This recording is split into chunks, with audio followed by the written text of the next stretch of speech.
हम प्रेम मार्ग के पथिक हैं, तो हमारा प्रेम बढ़े घटे ना। ए भाई, जिनके पास मोबाइल है बहुत सही ढंग से प्रयोग करो, उसका गलत प्रयोग मत करो, उसमें अवगुण जो है उनको मत देखो। भगवत मार्ग के पथिक हो, नेत्रों को संभालो, जितनी आवश्यकता है उतना ही खोलो, अन्यथा नहीं। इसलिए हमारी बात मान लो, ये द्वैक्षर पराविद्या राधा नाम, ये कभी मत भूलो। राधा राधा राधा राधा, आप देख लेना आप कितने आनंद में रहेंगे। जिनके कानों में बात पड़ रही हो, किसी भी संप्रदाय के हो, जैसे हम औषधि में संप्रदाय नहीं देखते, ऐसे ही राधा नाम भव समुद्र से पार करने की औषधि और प्रेम में डुबो देने की अपार सामर्थ्य है। यदि हमारी एक भी श्वास संसार के चिंतन में, शास्त्र विपरीत आचरण में जो जा रही हैं, वो व्यर्थ जा रही है। इसलिए कहीं भी हो, कैसे भी हो, कुछ भी कर रहे हो, राधा नाम मत भूलो, सब ठीक हो जाएगा। अपनी सामर्थ्य सब ठीक करने की नहीं है, राधा नाम सब ठीक कर देगा। चिंता मत करो, चिंतन करो। यदि राधा नाम का चिंतन हो रहा है तो अनंत जन्मों के संचित कर्म भस्म हो जाएंगे। यदि राधा नाम का चिंतन हो रहा है तो वर्तमान में या आगे भविष्य में जो हमसे अपराध बनेंगे वो लिखे ही नहीं जाएंगे। अनुलिख्यानंतान पितद अपराधान मधुपति, लालजू महाराज उसके अपराध ही नहीं गिनते।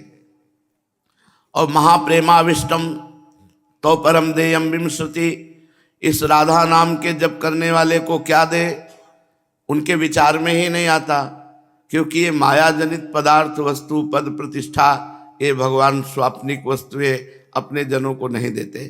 तो क्या करते हैं, राधा नाम जपने वाले के अधीन हो जाते हैं और अपने को ऋणी कहलाते हैं। ये राधा नाम यदि हमारी श्वास प्रश्वास में चल रहा है तो अब हमें चिंता की बात नहीं।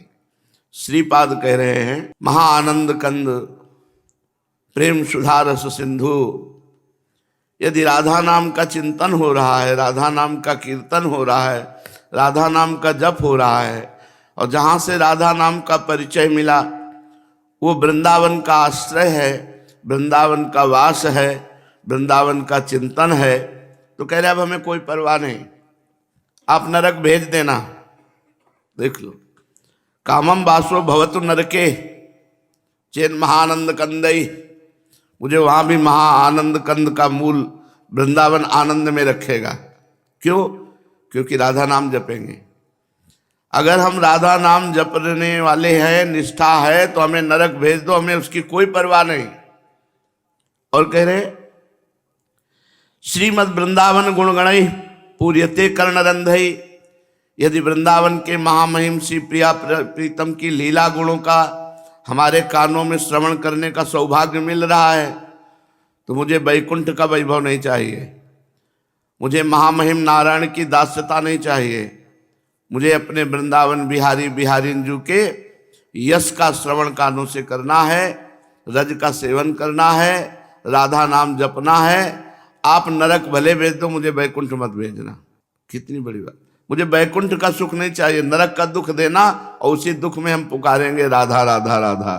ये प्रेमियों की बात है, क्योंकि नरक तब होता है जब हम भगवत विमुख होते हैं। चाहे जहां रहो तुम नरक के समान ही दुख भोगोगे यदि भगवत विमुख हो, और भगवत सन्मुख हो तो महादुख नरक जैसी परिस्थिति में भी आप आनंद में रहेंगे। लोक परलोक सब कुछ संभल जाएगा, आपके संभाले नहीं संभलेगा, राधा नाम संभाल देगा। एक बार हमारी प्रार्थना मान लो। इसलिए राधा राधा राधा हर समय रखते रहो। आप देख लेना, आप देख लेना इस राधा नाम का प्रताप क्या है, खुद अनुभव कर लेना, बहुत जल्दी अनुभव हो जाएगा। यदि पापाचरण रोक दिए जाए तो, पापाचरण करते हुए राधा नाम जब करोगे तो भी उद्धार करने की सामर्थ्य नाम में है। बड़े बड़े वैश्यागामी पापियों का भी उद्धार नाम ने कर दिया। अगर आप पापाचरण रोक कर नाम जप करेंगे तो बहुत जल्दी आपको अनुभव में आ जाएगा कि राधा नाम क्या है, क्या मिलता है। बड़ी बड़ी साधनाओं से जो फल मिलता है, वो राधा नाम से जो फल मिलता है उसकी बराबरी नहीं कर सकता। राधा नाम उसे लघु हे कर देता है। इसलिए खूब राधा राधा जपो, चाहे जैसी परिस्थिति हो। हमारी बात पर ध्यान देना, चाहे जैसी परिस्थिति हो मन की, चाहे जैसी परिस्थिति हो बाहर की, तुम राधा नाम जप करोगे सब मंगल हो जाएगा। देख लेना, ये हम अपने हृदय की बात, अपने आचार्य की बात और संपूर्ण वृंदावन वासियों की बात कह रहे हैं, क्योंकि ये राधा नाम केवल वृंदावन की कृपा से ही जिह्वा में आ सकता है, अन्यथा नहीं। जिस पर श्री कृष्ण की असीम कृपा है वही ब्रज में कदम रख सकता है, जिस पर श्री जी की असीम कृपा है वही वृंदावन में कदम रख सकता है। और वृंदावन का प्रभाव है कि तुम्हें राधा नाम रूपी महाप्रसाद देगा, अन्यत्र नहीं। आगम निगम पुराण अगोचर, आगमों में निगमों में पुराणों में अगोचर है राधा रूप राधा नाम।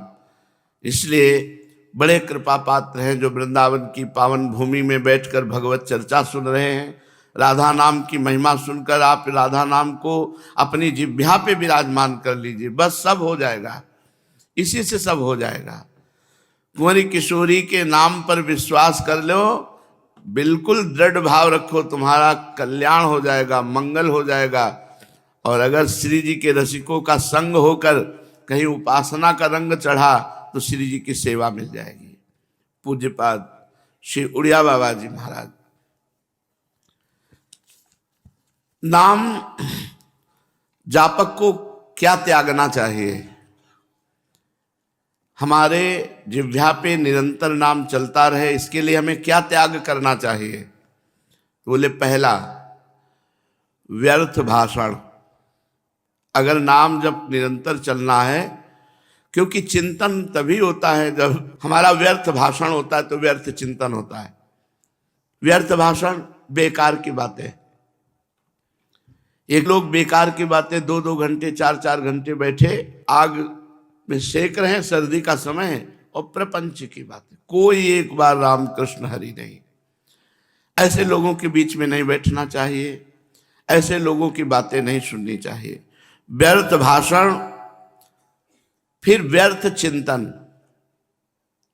बाबा ने कहा व्यर्थ चिंतन, व्यर्थ चिंतन प्रभु के सिवा और जो कुछ भी चिंतन होता है, जो बहुत सोच विचार करते रहते हैं, बहुत मनोराज्य करते रहते हैं, बहुत कल्पना करते रहते हैं, इनका समय बहुत व्यर्थ जाता है। फिर वो इतने थक जाते हैं कि बुद्धि उनकी निगेटिव सोचने लगती है, नकारात्मक सोच इतना बढ़ जाता है कि फिर वो डिप्रेशन में पहुंच जाते हैं। डिप्रेशन इतना बढ़ जाता है कि जीना मुश्किल हो जाता है। बिना नाम के कहीं सुख शांति नहीं है। व्यर्थ चिंतन हमारा होने ना पावे, तो इसीलिए कहते हैं कि जैसे राधा जपो तो राधा ही चिंतन करो, राधा, क्योंकि किशोरी जी का रूप चिंतन करने की सामर्थ्य तो किशोरी जी ही देती है। तो किशोरी जी के नाम में वो सामर्थ्य है जो किशोरी जी का चिंतन करवा दे। समस्त कलाओं में गुणों में प्रवीण हमारी स्वामिनी जी ऐसी आगरी हैं, गुण सागर, रूप सागर, वैदग्ध चतुरता की सागर, कृपा की सागर, वात्सल्य की सागर, कि लालजू को अधीन किए हुए हैं। अखिल कोटि ब्रह्मांड नायक परात परीश जिनके गुणों में अधीन है, वो नाम हम चिंतन करें। ये अमृतमयी है, अविनाशी। रा बड़ा की मात्रा, धा बड़ा की, लिख गया राधा नाम, बार बार लिखे राधा राधा राधा। तो नाम का जब चल रहा है और नाम का चिंतन चल रहा है, एक दिन देखना इसी राधा में रूप जागृत हो जाएगा। प्रिया प्रीतम देख लेना, एक दिन तुम्हारी सामर्थ्य जैसी भजन की बढ़ती जाएगी वैसे वैसे रूप प्रकाशित होता जाएगा। और रूप प्रकाशित होने का मतलब है चित्त का लुट जाना, और चित्त लुट जाने का मतलब है परम पद मिल जाना। प्रिया प्रीतम में चित्त लुट गया तो परम पद के अधिकारी बन गए। तो व्यर्थ भाषण छोड़ो, व्यर्थ चिंतन छोड़ो, और व्यर्थ दर्शन छोड़ो। ये आंखें बहुत चलाते रहते हैं लोग, आंखों को थोड़ा मर्यादा में रखो, उचित देखो, अनुचित मत देखो। बात करना है तो चरणों की तरफ देख के बात करो, रास्ता चलना है तो रास्ते को देख के चलो। कोई बात है ठीक है, कभी ऐसा हुआ एक बार दृष्टि चली गई, दृष्टि संभालो तभी भजन होगा। दृष्टि चराते घूमोगे तो भजन नहीं होगा। ए भाई, जिनके पास मोबाइल है बहुत सही ढंग से प्रयोग करो, उसका गलत प्रयोग मत करो। उसमें अवगुण जो है उनको मत देखो। भगवत मार्ग के पथिक हो, नेत्रों को संभालो, जितनी आवश्यकता है उतना ही खोलो, अन्यथा नहीं। पूरा संसार भरा हुआ है उसमें। व्यर्थ दर्शन से बचो और व्यर्थ श्रवण से बचो, बेकार की बातें सुनने से। और पांचवा, व्यर्थ भ्रमण। ये 5 बातें नाम जापक को त्यागनी चाहिए।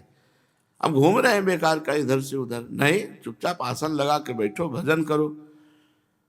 किन्हीं किन्हीं का स्वभाव होता है, आसन में बैठो या गर्दन झुकाओ, जिस लक्ष्य में जा रहे हो वहां जाओ, परिक्रमा, दर्शन, बस।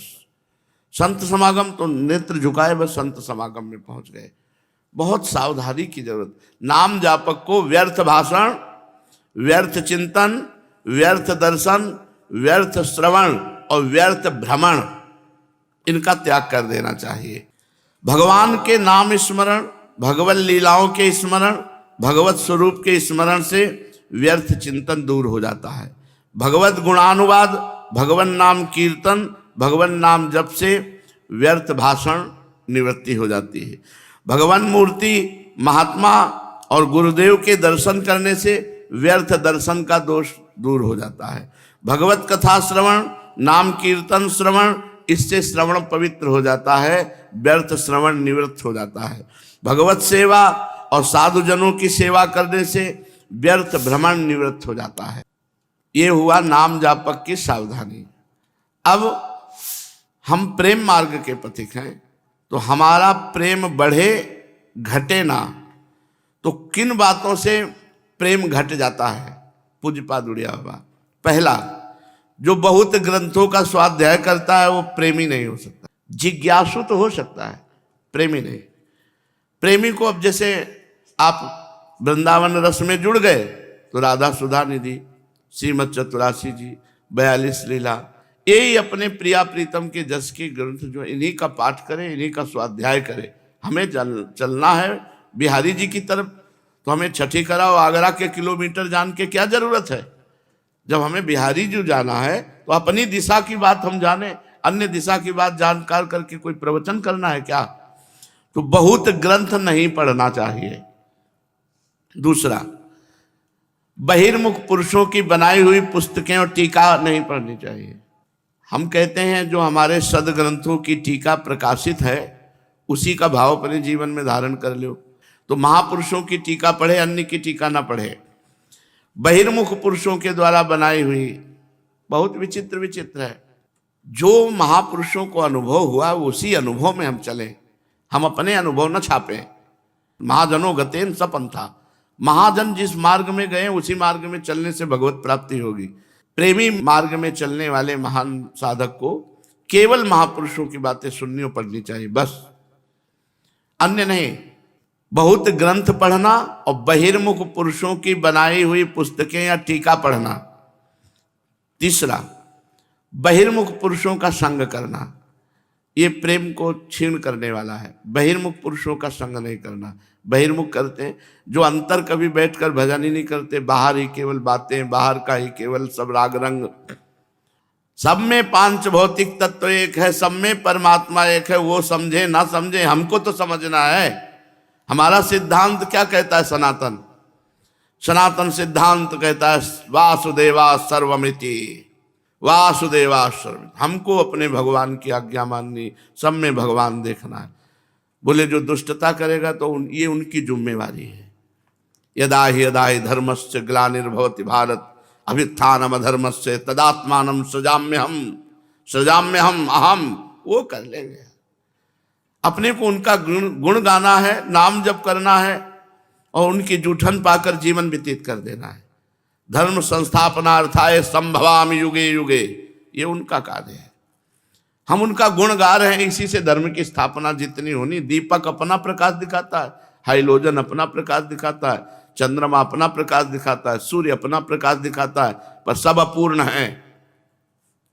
क्यों? सूर्य भी एक सीमित प्रकाश देने वाले, असीम प्रकाश भगवान देने वाले, जो सूर्य को भी प्रकाशित करते। समझना होगा।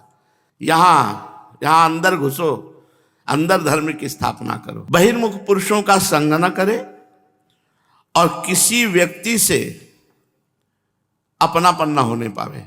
प्रेमी को ये बहुत खास बात रखनी है, किसी से अपनापन न होने पावे। अपनापन केवल श्री जी से। इसी बात में सब क्षमा हो जाएगा।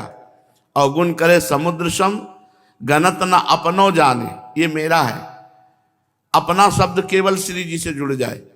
व्यवहार सबसे, सब जीवन सु प्रीति, रीति निवाहत आपनी। हमारी रीति है सुख देना, निष्काम भाव रखना।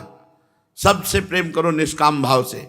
अपनापन श्री जी से रखो, श्री जी के नाते सबसे प्रेम करो। पांचवा, उपदेशक बनना। जो दूसरों को उपदेश करता है और स्वयं स्थिति नहीं है, वो कभी परमार्थ का पथिक नहीं हो सकता, चाहे जितना बढ़िया उपदेश दे लेता हो। स्थितिवान पुरुष, उसकी अब स्थिति में कोई फर्क नहीं पड़ना। जो भगवदाकार वृत्ति हो गई है उसी को उपदेश देने का अधिकार है। नहीं तो कह रहे हैं उपदेशक बनने से पतन हो जाएगा, वो सत मार्ग में नहीं चल पाएगा। क्योंकि काम क्रोध लोभ मोह मत्सर मद, ये जो त्यागने योग्य हैं इनको त्याग नहीं पाएगा। क्योंकि काम वासना उपासना से नष्ट होती है, क्रोध सत्संग से प्राप्त विवेक के द्वारा क्षमा से नष्ट होता है, मोह ये सब नाशवान है, परिवर्तनशील है, मृत्यु लोक है, एकमात्र सत्य परमात्मा है, इससे मोह का नाश होता है। लोभ भगवान के नाम में होने से, नाम में लोभ होने से सांसारिक धन संपत्ति का लोभ का त्याग हो जाता है। मत्सर, जो भी कर्म करें वो ईश्वर को समर्पित कर दें, इससे मत्सर ईर्ष्या नष्ट हो जाएगी। तो अब जो दूसरों को उपदेश दे रहा है, पक्का केवल व्यापार मात्र हो सकता है, लेकिन परमार्थ में चलने के लिए पहले संसार पर विजय प्राप्त करो, पहले भगवत प्राप्ति करो, फिर आप जाओ। एक बार आज्ञा हो जाए किसी बात का तो ऐसे पकड़ो कि हमारे उद्धार के लिए रस्सा फेंक दिया गया। जैसे समुद्र में कोई डूब रहा हो, एक रस्सी फेंक दी जाए और वो पकड़ ले तो उससे पार हो जाए। ऐसे गुरुजन आज्ञा कर दें कि 10 पद गा लिया करो आके यहाँ बैठ के, तो दुनिया में चाहे जो कुछ हो जाए, लेकिन तुम अगर वृंदावन आए हो तो 10 पद वहां बैठ के गा लो, उससे तुम्हारा कल्याण हो जाएगा। तो पूज्यपाद श्री उड़िया बाबा जी कह रहे हैं, प्रेम मार्ग में उपदेशक बनने से बड़ी बाधा आ जाती है। अगर हमारी वृत्ति भगवदाकार है तो फिर कोई परिवर्तन नहीं, क्योंकि उपदेश भी तो महत जन ही देते हैं, संत जन देते हैं। अगर संत जन नहीं दे, सब बंद कर दे, तो उपदेश कहाँ से होगा। लेकिन उपदेश देने का अधिकार उसी को है जो भगवत साक्षात्कार या निरंतर भगवान से अपनी चित्तवृत्ति जोड़ना चाहता है। क्योंकि काम क्रोध लोभ मोह मत्सर मद, इनका त्याग किए बिना उपदेश किस बात का हो रहा है। जो केवल बाह्य त्याग का नाटक करता है वो ढोंग होता है, उसी को दंभ कहा जाता है, उसी को पाखंड कहा जाता है। और यदि हृदय से त्याग किया जाए तब बात। तो काम क्रोध लोभ मोह मद मत्सर, इनका हृदय से त्याग होता है भजन से। जितना भजन करोगे उतना ही इन विकारों पर विजय प्राप्त होगी। निज का कल्याण करे पहले तो जग का कल्याण स्वयं होगा। ये हमने महापुरुषों के वचन सुने, पहले स्वयं जीवन मुक्त बनो, फिर जगत कल्याण अपने आप हो जाए। जो दंभ है ये साधक को बहुत बुरी तरह गिरा देता है, और इसकी दंभ की गति अच्छे नहीं समझ पाते। अतः बहुत सावधान रहो कि तुम्हारे अंदर कोई पाखंड, कोई दंभ का ये दोष ना आ जाए। दूसरों के अवगुणों को देखना, सुनना, कहना, चिंतन करना, ये छोड़ दिया जाए, क्योंकि ये भजन में बाधक है। इससे हमारे भजन में मलिनता आ जाएगी मन में, और भजन नहीं बनेगा। दूसरों के अवगुणों को देखना, सुनना, कहना या चिंतन करना, इससे भजन में बाधा पड़ जाएगी। पर चर्चा का त्याग कर दो। दूसरों के अगर देखना है तो गुण देखो, वैसे तो कुछ ना देखो, न गुण देखो न दोष देखो। तात सुनो मायाकृत गुण और दोष अनेक, गुण या उभय न देखी, देखी सो अविवेक। वाणी, नेत्र, हाथ, पैर, इनमें जो चंचलता होती है उसका लक्षण होता है कि वो मूर्खता है, उसमें भी मूढ़ता है। नेत्र चंचल, वाणी चंचल, हाथ चंचल, पैर चंचल, बैठे वो हिला रहे, पैर हिला रहे, ऐसे पैर हिला, शांत बैठे। जहां हाथ रख दिया रख दिया, आप घंटा आध घंटे शांति से बैठे। जब आप शांति से बैठना चाहोगे तो आपकी त्वगेंद्री में इधर उधर खुजली होगी, कभी इधर कभी इधर कभी इधर, शांत।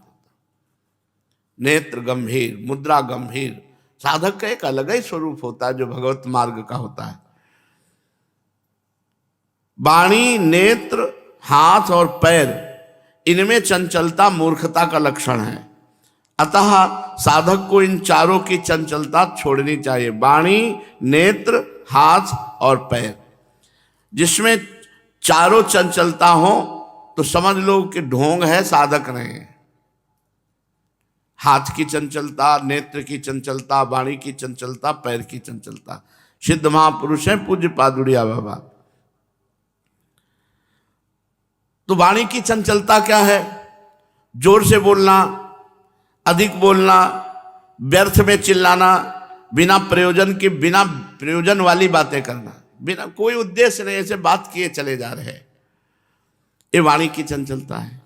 नेत्र की चांचल्यता, बिना काम के इधर उधर दौड़ाना, नेत्र ऊपर नीचे, ऐसे बहुत चंचलताएं हैं। इनको संभालने के लिए ही ये महापुरुषों के वचन, जो प्रायः सुनने को नहीं मिलेंगे, ग्रंथों में ही लिखे रखे हैं। नेत्र चांचल्यता भजन में बहुत बाधक है, कहीं ना कहीं फंसा देगी। और हस्त चांचल्यता, तिनका तोड़ना, पुष्प तोड़ना, पृथ्वी पर लिखना या इधर उधर बार बार चंचलता चपलता करना। और पाद चंचलता, पैर हिलाना, बेढंगे ढंग से चलना आदि आदि। वाणी, नेत्र, हाथ, पैर, गंभीर मुद्रा में रहो। जो अति भाषण करता है, अति परिश्रम करता है, अति भोजन करता है और अति नींद लेता है, जो सांसारिक धर्मों में बंधा हुआ है, दुष्टों का संग करता है, रुपए का लोभ रखता है, वो परमार्थ पे नहीं चल सकता। वो परमार्थ पे नहीं चल सकता। पूज्य बाबा, जो अति भाषण करता है, बहुत बोलता रहता है, अति परिश्रम, बहुत बेकार की व्यर्थ की चेष्टाओं में अपनी शक्ति को खोता है, अति भोजन, बहुत भोजन पाता है तो सारी शक्ति भोजन पचाने में लग जाती, भजन काहे से करेगा। जो सांसारिक धर्मों में बंधा हुआ है, सांसारिक धर्म, देख कोई किसी का पति है, कोई किसी का पिता है, कोई किसी का, इनकी महत्ता नहीं, महत्ता है भागवत सच्चिदानंद भगवान की चिंतन की। तो हम कार्य ये सब करें पर चिंतन प्रभु का करें, इनकी प्रधानता न रख लें। दुष्टों का संग और लोभ, रुपये का लोभ, ये परमार्थ में नहीं चलने देते। अति भाषण, अति परिश्रम, अति भोजन, अति निद्रा और सांसारिक धर्मों के नियमों का पालन करने की बात, और दुष्टों का संग और धन का लोभ, ये शुद्ध परमार्थ में नहीं चलने देते। अपने कर्म को छोड़कर जो दूसरे के कर्म देखते रहते हैं वो प्रमादी होते हैं। जो दूसरे के दोष देखते रहते हैं उनमें रजोगुण आ जाता है। रजोगुण तमोगुण को बुला लेता है। रजोगुण तमोगुण होता है तब भजन नहीं होता। सात्विक पुरुष को चाहिए कि रजोगुण ना आने पावे, कम से कम रजोगुण ही ना आने पावे। तमोगुण आ जाएगा तो सो जाओगे, पर रजोगुण आ जाएगा तो विषय विलासिता में फंसा देगा।